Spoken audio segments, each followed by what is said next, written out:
Ya, malam ini kita akan melakukan penginstalan PC router yang mana dimulai dari pembuatan virtual machine yang baru dengan menggunakan VMware 12. Nah, di sini cukup menekankan Ctrl plus N.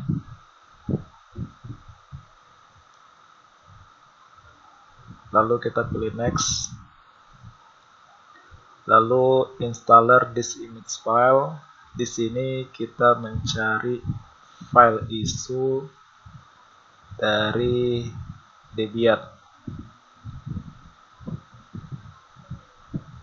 Debian yang kita gunakan di sini adalah versi 7 dan kita gunakan yang DVD 1. Lalu kita next. Lalu kita ganti namanya sesuai dengan yang kita inginkan. Debian saya. Nah, di sini kita tinggal memilih proses penyimpanan. Kita bisa melakukan penyimpanan itu di luar dari sistem C supaya nanti ketika kita melakukan install ulang, datanya ini tetap ada. Nah, ini kita akan coba simpan dan kita bikin folder yang baru. Namanya kita samakan aja dengan nama yang kita bikin tadi, yaitu Debian saya.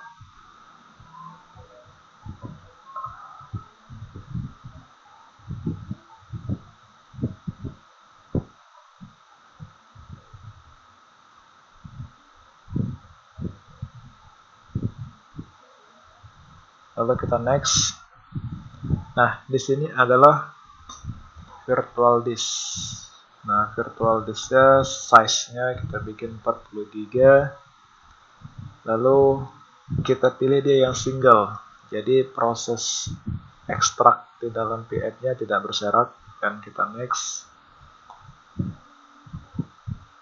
Di sini, jika kita klik customize hardware, maka kita bisa mengubah RAM virtual yang ingin kita gunakan. Kita naikkan menjadi 1 GB. Lalu kita close, dia akan berubah dan kita finish.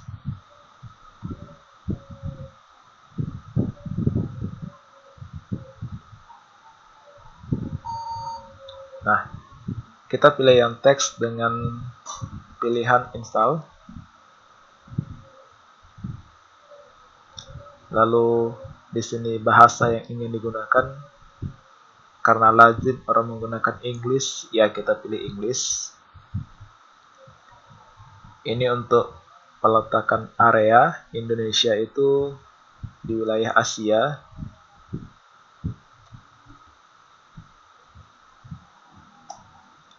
Lalu di sini waktu kita pilih Singapura.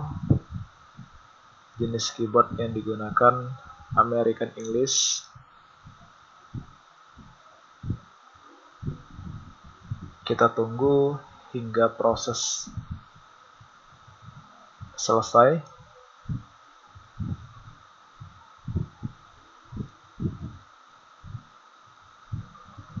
Sambil menunggu, saya berharap untuk subnetting sudah paham sebelum melakukan konfigurasi router dan DHCP.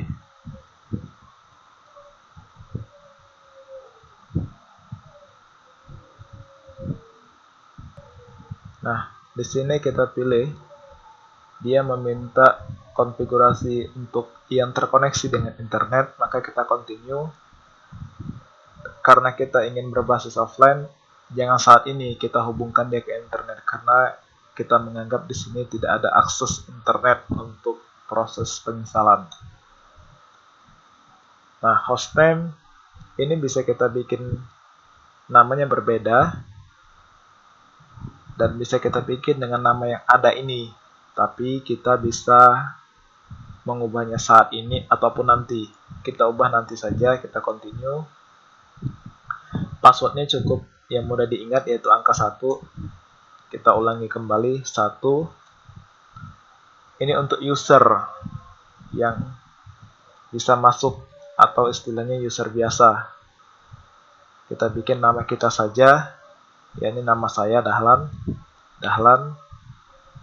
Passwordnya 1.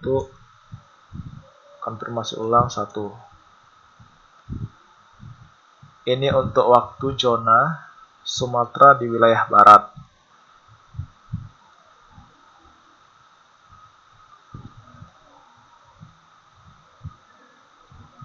Nah, pembagian partisi kita pilih secara manual.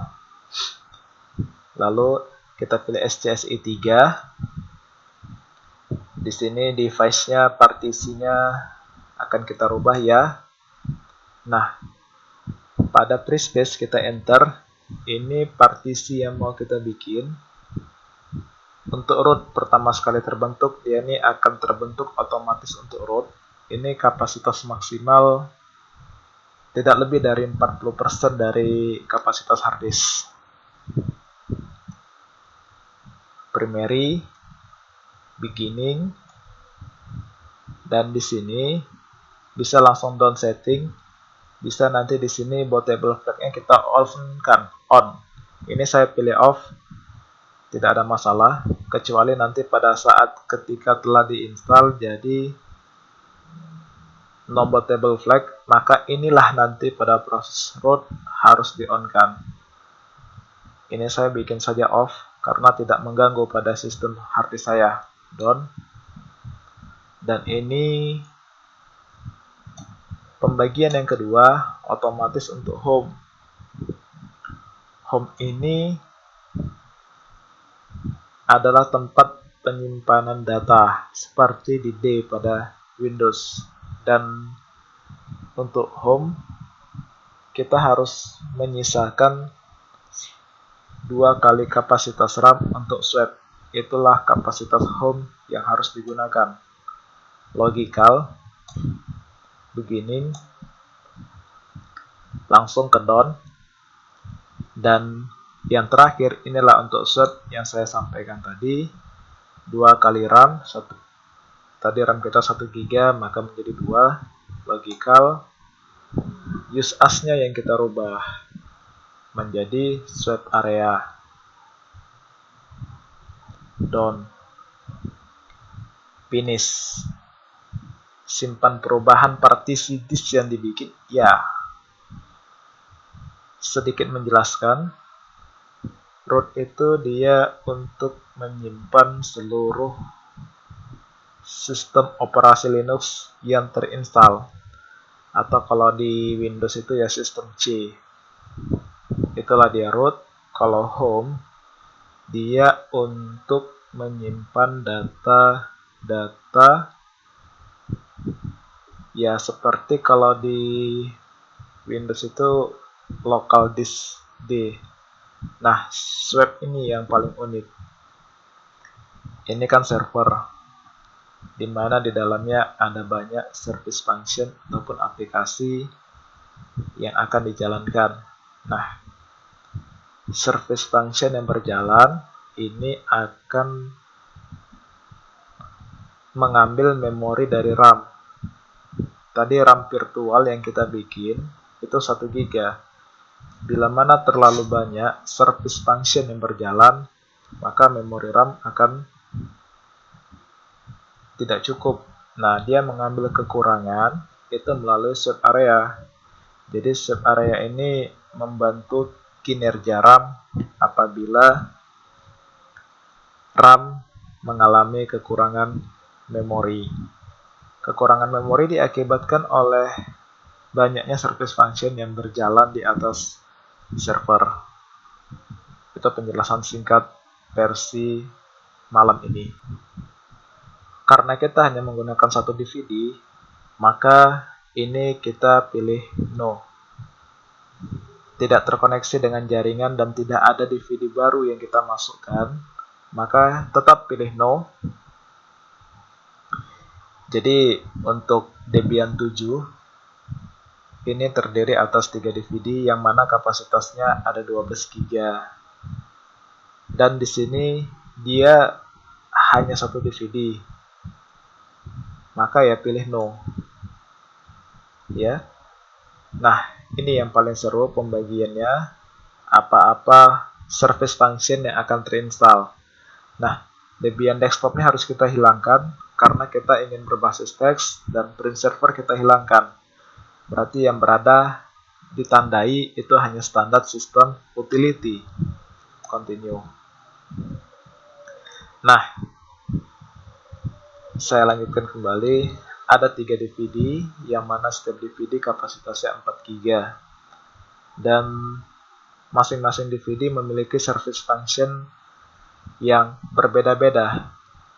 Untuk PC router dan DHCP yang akan kita lakukan pada saat ini itu berada di PC routernya berada di DVD 1, dan DHCP-nya yang Debian 7 ini berada di DVD 2. Dan di sini nanti DHCP server ya, itu dia kegunaannya untuk memberikan IP secara otomatis kepada user atau klien. Oke, group loadernya harus kita yes ya.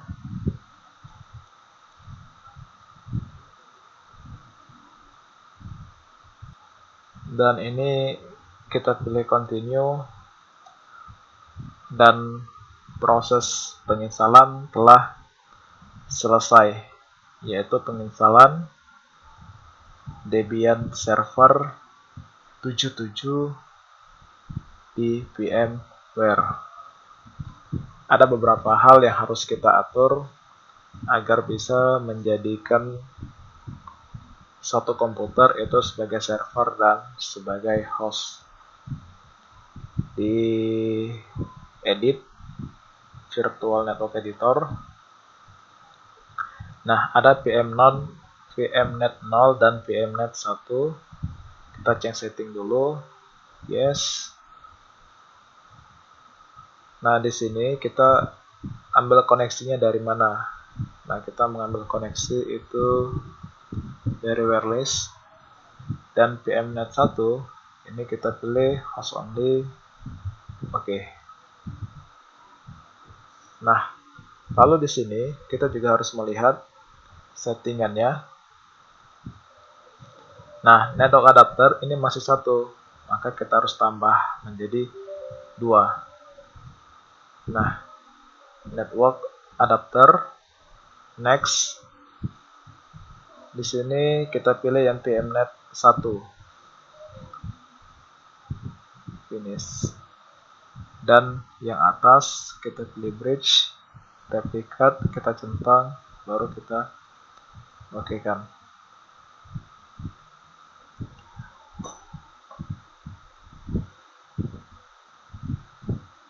Nah, kita masuk sebagai super user dengan perintah root. Password yang kita bikin 1 tidak kelihatan demi security, keamanan. Kita mengecek apakah interface naik atau tidak dengan perintah ifconfig. Nah, belum naik. Sekarang ifconfig eth0 up. Dan satu lagi, karena sebuah router ini harus memiliki 2 interface, satu yang berasal dari arah internet, satu lagi yang menuju ke arah lokal. Udah kita up eth0 dan eth1. Sekarang kita cek lagi dengan perintah ifconfig. Nah, sudah ada. Langkah pertama yang harus dilakukan adalah memasukkan perintah nano spasi /etc network interface. Nah, di sini kita tinggal tambahkan auto eth0 ifs eth0 init static. Nah, sekarang sebelum ke sana, kita ini kan koneksi dengan akses wireless, makanya tadi saya pilih wireless, dan di sini kita cek IP address wireless-nya. Detail, kita lihat gateway-nya 200.20.20.20 dengan net mask-nya 224, berarti per 27 atau sebanyak 32 IP dan 30 klien. IP address yang digunakan oleh host ini adalah 4. Maka di sini address 200.20.20.7 net mask 255 disejajarkan dengan yang tadi. Network 200.20.20.0 broadcast 200.20.20.31 gateway 200.20.20.20. Nah, sedikit penjelasan. Gateway ini adalah yang menghubungkan server ataupun router ini dengan internet atau jaringan luar. Dan gateway ini adalah IP yang berasal dari modem. Sekarang kita atur untuk arah lokal. Auto ETH1, EVIS, ETH1, inet, static, addressnya ini tergantung admin. Saya mau pakai 192.168.10.1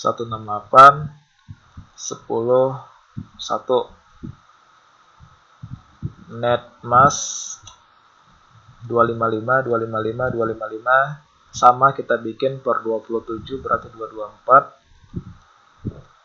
Baru network 192.168.10 baru broadcast 192.168.131.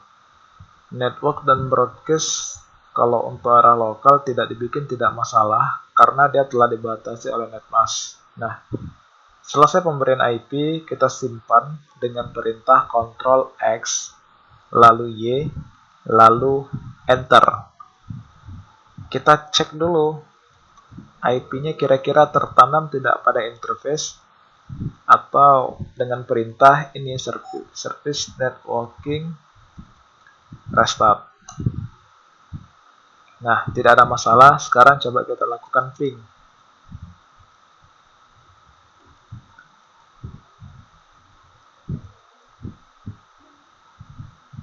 Nah, berarti ini router sudah bisa terkoneksi ke luar. Nah, untuk membuat PC router ini sebenarnya ada 4 langkah. Langkah yang pertama, nano etc network interface, ini telah kita lakukan. Sekarang langkah yang kedua, nano etc SYS. Nah, ini kegunaannya nano etc sysctl.conf. Ini kegunaannya adalah untuk mengaktifkan IP versi 4. Dengan menekan Ctrl W, kita cari tulisan yang ini, net.ip p4.ip garis bawah forward sama dengan 1. Nah, ini dia. IP versi 4-nya masih disable. Tandanya apa? Ada tanda pagar. Kita hilangkan tanda pagar. Kita simpan Ctrl X, lalu Y, lalu Enter. Langkah kedua udah kelar. Langkah yang ketiga, nano etc resolve.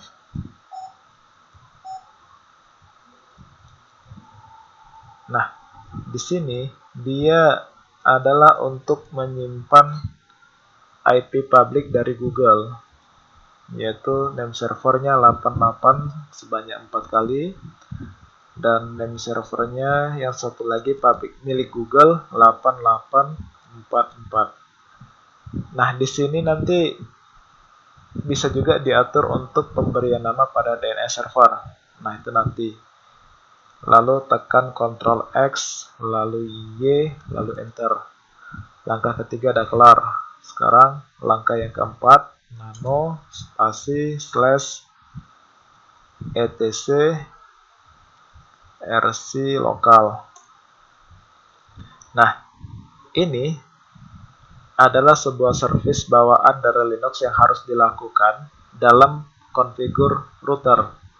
Kalau ini kita lupa lakukan, maka nanti lokal tidak bisa ngeping ke 88, tapi router bisa ngeping ke 88. Perintahnya dengan ini. iptables min t nat min a post routing min o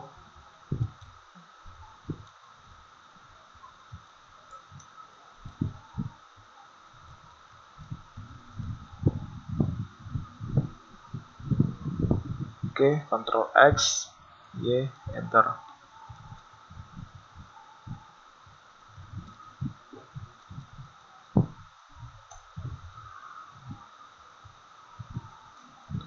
Oke, baik.